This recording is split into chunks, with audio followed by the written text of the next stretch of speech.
Hi everyone. According to this module, this is your day one. Now we are going to talk about who are gifted children, right?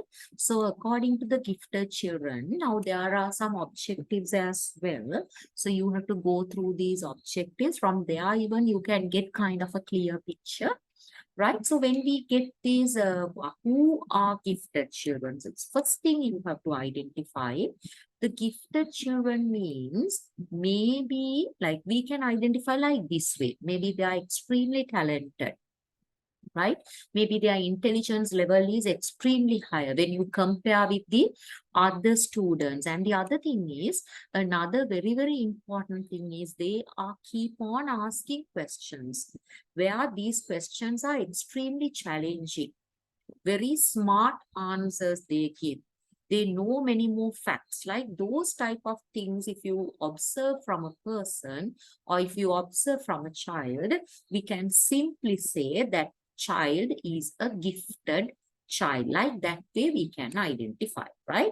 So you should know who are the educators, researchers. Of course, we all are educators as well as we all are researchers. Why?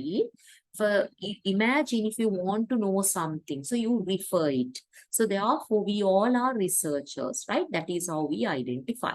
And according to many more researchers and many more educators, what they say, now if we really want to find one definition for these whatever this giftedness, it's a bit harder, right? Maybe we can get little bit 2-3 different definitions for this giftedness, right? So anyway, these gifted children are kind of a blessing, maybe for a school or maybe for a family, right? Then you should know how can we identify the gifted children.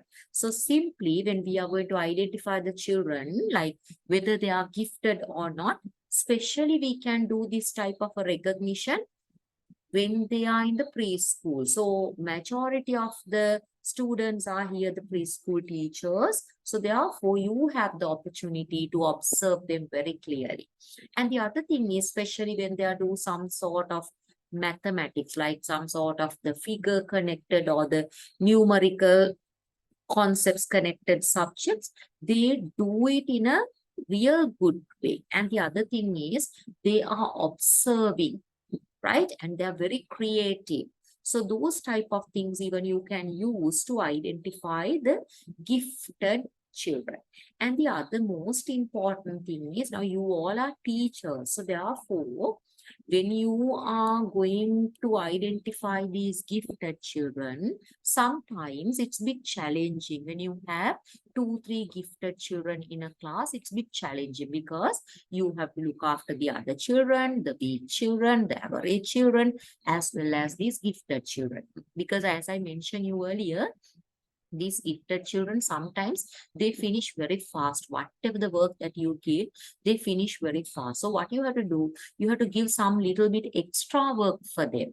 Otherwise, like they feel it's a bit boring because they don't get any kind of a interesting, no any enthusiasm. So you always try to give some sort of extra things for them as well, right? So from here, you can get kind of a clear picture who are gifted children, right? Okay, thank you very much.